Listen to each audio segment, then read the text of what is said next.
Pessoal, na última aula, a gente conversou sobre o conceito de iluminismo e sobre o contexto histórico do iluminismo. Você está lembrado disso?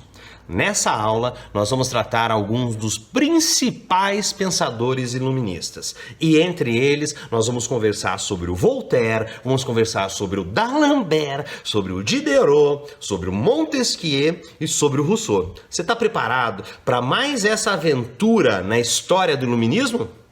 Então vamos lá!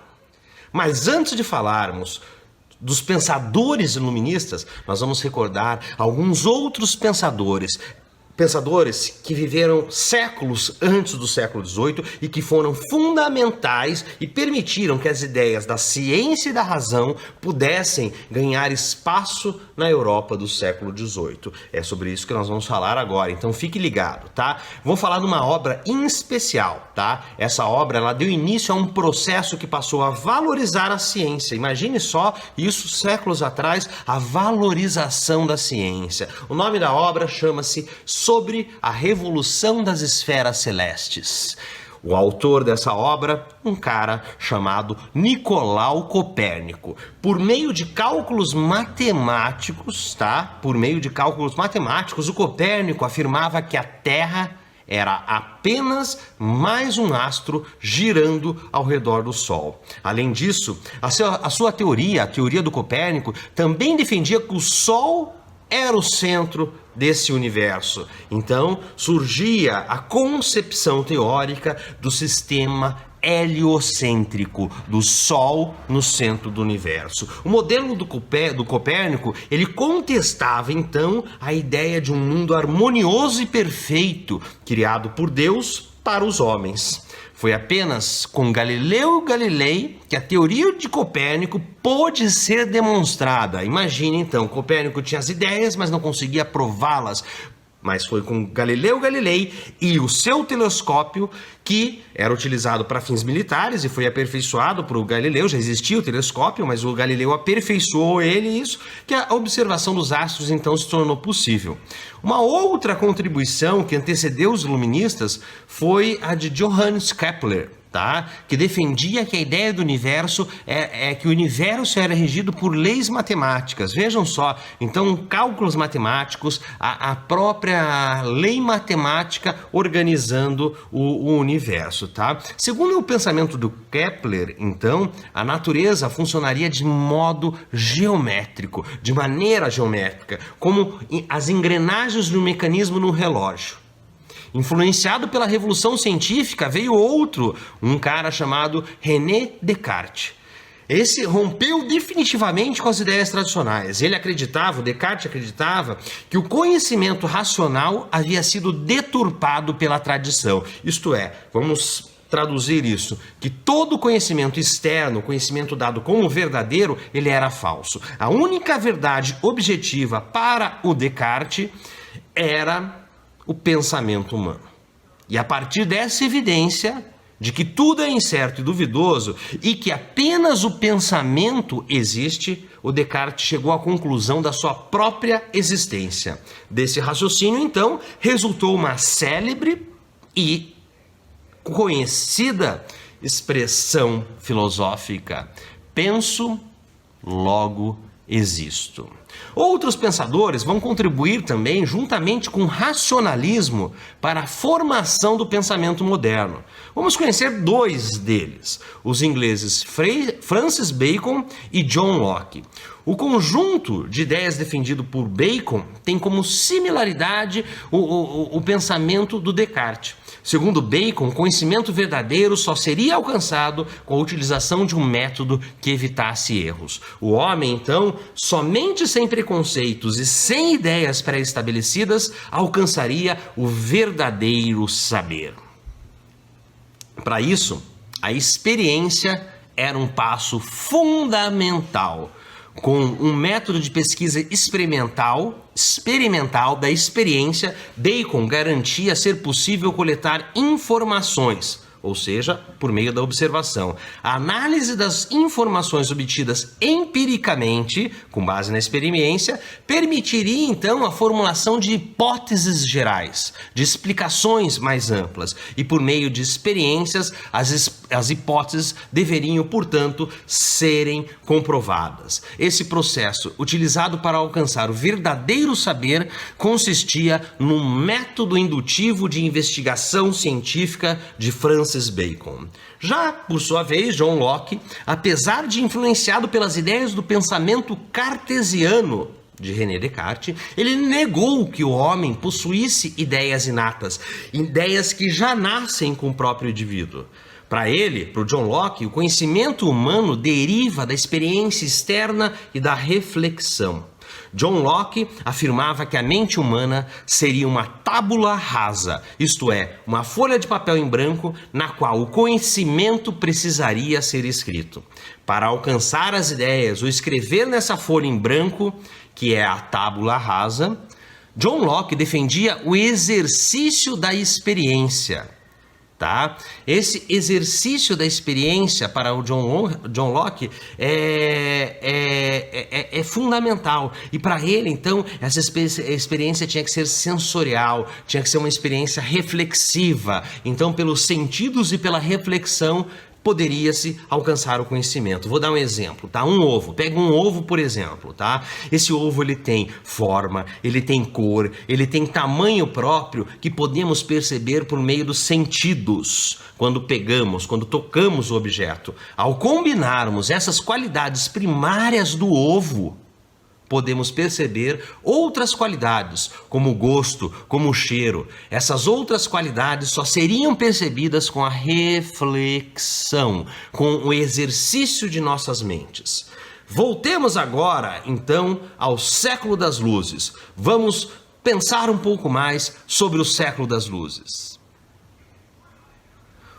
O século das luzes, tá? É o século do iluminismo. E o iluminismo ocupou um lugar de destaque nas ideias e nas ações dos homens modernos. Na França, o termo lumière, luz, significa inteligência, significa conhecimento, significa clareza de espírito. Já em alemão, o termo aufklaren, iluminar, significa dar luz, dar um lugar à luz, ao entendimento, e isso tudo no coração, para alcançar a verdadeira felicidade que é o destino do ser humano. Só por meio do conhecimento nós alcançaríamos a felicidade. Então, o destino de todo o ser humano. Na Inglaterra, o termo enlightenment, que tem o sentido de esclarecimento, ele concorre com a expressão Age of Reason, Era da Razão, para caracterizar uma época. Essa época é o século das luzes. O filósofo alemão Immanuel Kant afirmou que a ilustração é a saída do homem de sua menoridade, ou seja, quando a pessoa deixa de ser uma criança e amadurece, libertando-se da tutela mental alheia. E isso, para o Kant, então, o iluminismo representava a ousadia do saber, representava a coragem do homem em utilizar a sua própria razão. Desde que o Lutero questionou a autoridade da Igreja Católica, lembra do Martinho Lutero, das reformas, da Reforma Protestante? Então, desde que o Lutero questionou, então, a autoridade da Igreja Católica, permitindo aos homens a livre interpretação da Bíblia, podemos perceber o surgimento do indivíduo. O iluminismo deu continuidade a este processo ao defender a autonomia intelectual de todas as pessoas, de todos os indivíduos. Mas, apesar de conseguirmos perceber características gerais no movimento iluminista, houve vários pensadores que, cada um à sua maneira, contribuíram para que a luz alcançasse os lugares mais sombrios, a luz do iluminismo, a luz do século das luzes. Vamos então agora conhecer o pensamento de alguns desses homens iluministas. Desde meados do século XV, com o aperfeiçoamento da imprensa de tipos móveis por Johannes Gutenberg, a produção de livros aumentou. Com o barateamento dos custos de edição, obras dos mais variados assuntos circulavam pela Europa e ajudaram a modificar o pensamento moderno. Os livros foram os grandes compartilhadores do saber. Uma obra em especial resume toda a ambição do projeto iluminista de democratização do conhecimento. Estamos falando da Enciclopédia, que foi organizada, entre outros homens, por um sujeito chamado Denis Diderot. A primeira publicação deste emblema do iluminismo aconteceu em Paris, no ano de 1751. A sua elaboração, a elaboração da enciclopédia, ela contou com a participação de mais de uma centena de renomados colaboradores. A enciclopédia, então, ela é uma obra que visa reunir todo o conhecimento da época e disponibilizá-lo ao público em geral. Ela foi organizada por verbetes, refletindo o ideal iluminista do esclarecimento racional. Tem uma lógica, tem uma racionalidade. O título reforça essa intenção: Enciclopédia ou Dicionário Racional das Ciências, das Artes e dos Ofícios. Tá? De acordo com o título, não se tratava de uma enciclopédia comum, que apenas reuniria informações. Mas a obra de Diderot, ela consistiu em uma reunião das grandes descobertas científicas e técnicas daquela época, daquele período histórico, bem como, não só da ciência, mas bem como das artes e dos ofícios. Outro colaborador, da enciclopédia foi o Charles-Louis de Secondat, mais conhecido como Barão de Montesquieu. Apesar de ter redigido apenas um verbete na enciclopédia, suas ideias orientaram grande parte da organização política ocidental moderna e contemporânea. Ou seja, estou dizendo que as ideias do Montesquieu, elas nos afetam até hoje, certo? O Montesquieu foi um crítico das tradicionais instituições europeias. Então, Montesquieu considerava, criticando aquelas instituições, que deviam existir 3 formas de governo. A república, que segundo ele poderia ser democrática ou aristocrática, tá? O segundo modelo era a monarquia, em que um indivíduo motivado pela honra governa de acordo com leis fixas. E o terceiro modelo seria o despotismo, quando uma só pessoa governa motivada pelos seus próprios caprichos. Montesquieu defendia, então, uma monarquia moderada. Essa era a ideia do Montesquieu. Esse seria o modelo em leis pós-Revolução Francesa. Pós-Revolução Gloriosa, tá? É um modelo no qual o rei tá lá, mas eu tenho um parlamento. Então isso aí seria uma monarquia moderada, certo? Ele considerava que o poder não deveria ficar concentrado na mão de uma única pessoa. E para evitar isso, então, o Montesquieu formulou uma teoria da separação e da distinção das funções do poder. Tá? Isso ele apresentou num livro chamado O Espírito das Leis. Assim, com as funções independentes e autônomas, o legislativo, o executivo e o judiciário serviriam para proteger as liberdades individuais dos abusos dos governantes despóticos. Um outro colaborador da enciclopédia, com mais de 40 verbetes, foi François-Marie Arouet, que assinava com o pseudônimo de Voltaire. O Voltaire, então, foi um dos mais ativos iluministas. Ele discutiu e difundiu ideias que variam de estilo e gênero, ou seja, trata-se de um verdadeiro espírito iluminista. Igualmente crítico das estruturas tradicionais, o Voltaire atacou principalmente o clero católico. Ele correspondia-se com centenas de pessoas, concluindo suas cartas com a expressão "Écrasez l'infâme", que significa esmagai a infame. Então, a Igreja Católica percebe-se, então, com essa expressão com a qual ele finalizava suas cartas, que era o grande embate do Voltaire, certo? No caso, a infame, então, esmagai a infame era a própria Igreja Católica, que, na interpretação dele, ela restringia as liberdades individuais e impunha uma única forma de pensamento, que era considerada correta. tá? Ele nunca negou a existência de Deus, isso é bom salientar, tá? O Voltaire, ele nunca negou a existência de Deus, mas ele afirmava ser possível ter uma religião sem ter que acreditar nos padres, tá? Então a crítica não é a religião em si, mas sim a instituição Igreja Católica. Portanto, Voltaire condenava o preconceito religioso e defendia a tolerância religiosa, bem como a liberdade de expressão. Um outro pensador iluminista e colaborador da enciclopédia foi Jean-Jacques Rousseau, tá? Jean-Jacques Rousseau escreveu sobre economia, escreveu sobre política e todos os verbetes dedicados à música na enciclopédia. Veja a vastidão, a amplidão do pensamento e do conhecimento de Rousseau, tá? Rousseau foi considerado um dos mais importantes pensadores franceses do século XVIII. Rousseau, ele viveu entre o sucesso e as perseguições políticas. De sua produção, destacamos as obras Discurso sobre a origem da desigualdade entre os homens e Contrato Social. Na primeira, no Discurso sobre a origem da desigualdade entre os homens, Rousseau, ele concebe que na espécie humana há dois tipos de desigualdade. A desigualdade natural ou física, que são as diferenças de idades, de saúde, das forças do corpo e das qualidades do espírito ou da alma, e a diferença moral ou política, tá? Que são os privilégios que alguns usufruem em prejuízo dos outros. Para o Rousseau, que foi leitor das obras do John Locke, a origem da desigualdade política reside no surgimento da propriedade privada. Assim, segundo o sábio Locke, não poderia haver injúria onde não houvesse propriedade, afirmou Rousseau no seu Discurso. Discurso é o nome da obra, tá?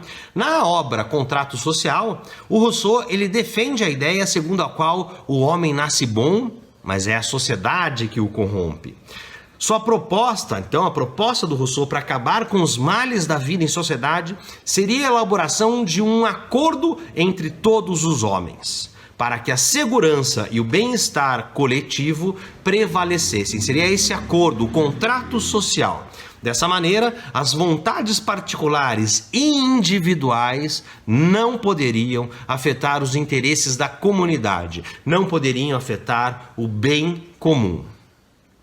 Agora, vamos ler um trecho da obra Discurso sobre a origem e os fundamentos da desigualdade entre os homens, do iluminista Jean-Jacques Rousseau. Esse trecho que eu vou ler para vocês agora, e vocês podem acompanhar a leitura, tá? Na seção Interpretando Documentos, que está na página 61 do seu livro didático.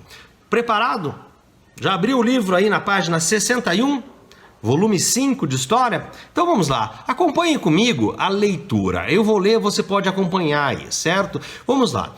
Concebo, na espécie humana, duas espécies de desigualdade. Uma, a que chamo de natural ou física, que pode ser estabelecida pela natureza e que consiste na diferença das idades, da saúde, das forças do corpo e das qualidades do espírito ou da alma. E outra, a que se pode chamar de desigualdade moral ou política, por depender de uma espécie de convenção e ser estabelecida, tá? Ou pelo menos autorizada pelo consentimento dos homens. Essa, a diferença moral, tá?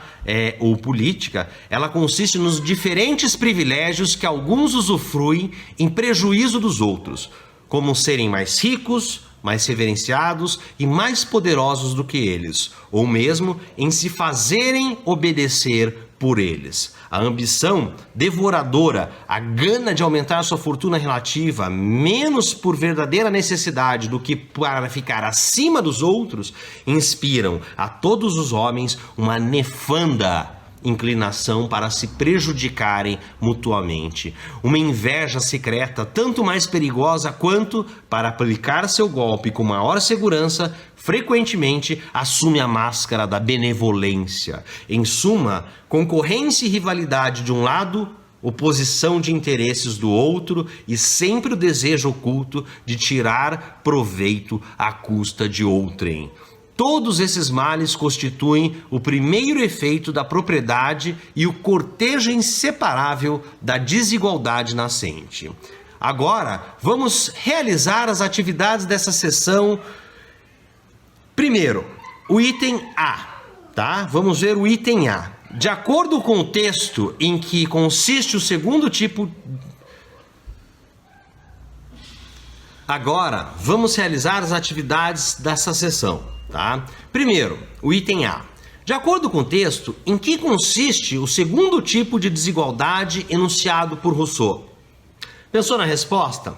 Então, para o Rousseau, o segundo tipo de desigualdade, tá, existente entre os homens é a desigualdade moral ou política. Essa desigualdade, ela depende de uma espécie de convenção e é estabelecida ou pelo menos autorizada pelo consentimento dos homens.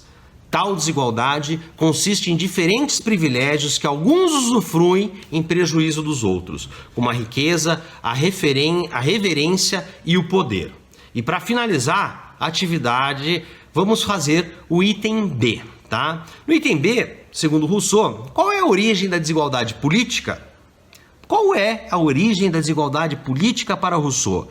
Para Rousseau, a ambição devoradora, a gana de aumentar sua fortuna relativa, menos por verdadeira necessidade do que para ficar acima dos outros, inspiram todos os homens uma nefanda inclinação para se prejudicarem mutuamente. Uma inveja secreta, tanto mais perigosa quanto para aplicar seu golpe com maior segurança. Frequentemente assume a máscara da benevolência. Em suma, concorrência e rivalidade de um lado, oposição de interesses do outro, e sempre o desejo oculto de tirar proveito à custa de outrem. Todos esses males constituem o primeiro efeito da propriedade e o cortejo inseparável da desigualdade nascente.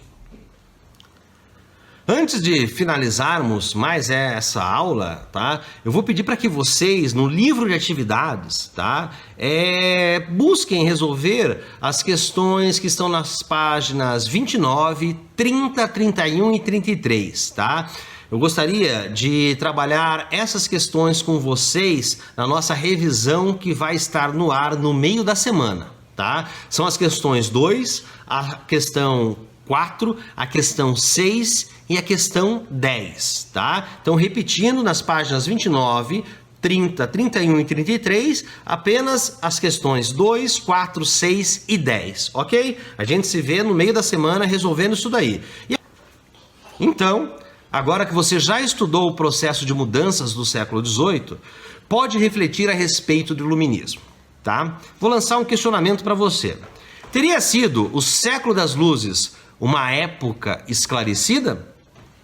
Immanuel Kant, em 1783, respondeu que não foi uma época esclarecida.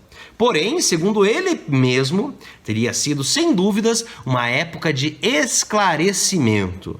É impressionante constatar essa lucidez do Kant ainda no final do século XVIII. Tá? Que ele verificou que faltava muito para os seres humanos poderem utilizar correta e eficazmente da sua própria razão, tá? Talvez devêssemos concordar com Kant, não é mesmo? Se hoje, em pleno século XXI, 2020, ainda há pessoas, há cidadãos que se recusam a pensar racionalmente, em aceitar as verdades da ciência, então, talvez Kant estivesse realmente certo. Não foi uma época esclarecida, mas foi uma época de esclarecimento. Então, é inegável que as luzes da ciência e da razão realmente tenham transformado o mundo ocidental. Tá? Alguns avanços realizados pelos iluministas nunca mais retrocederam. Tá? Eles nunca mais retrocederam. De maneira geral, a humanidade alcançou, tá, princípios evidentes como o da tolerância religiosa, os direitos humanos, a capacidade do raciocínio individual e o pensamento crítico. Apesar de que a gente ainda verifica muito de intolerância religiosa, muitos ataques aos direitos humanos e muitos ataques à capacidade do raciocínio individual. Porém, A crença no progresso científico e do culto da razão, que serviram de justificativa para a defesa dos ideais de igualdade e de liberdade, elas tiveram que ser desaprendidos, tá? Isto é, a fé cega apenas na ciência e na razão não foram suficientes para resolver todas as mazelas contra as quais os iluministas lutaram. Você ainda estudará que as esperanças despertadas pelo iluminismo contribuíram para o processo de independência das colônias inglesas na América do Norte e para a eclosão da Revolução Francesa. Tá? Não só da América do Norte, mas na América do Sul também. Veremos como o iluminismo, tá, influenciou movimentos no Brasil colonial. O século das luzes, então, ele rasgou novos horizontes, despertando o gosto pela liberdade. Porém, os seres humanos têm permanentemente que proteger o mundo de novos retrocessos. Talvez seja esse o nosso desafio hoje, em 2020. Proteger o mundo de novos retrocessos. Afinal, apesar de todos serem iguais, sempre haverá alguns querendo ser mais iguais que os outros. Até a nossa próxima aula.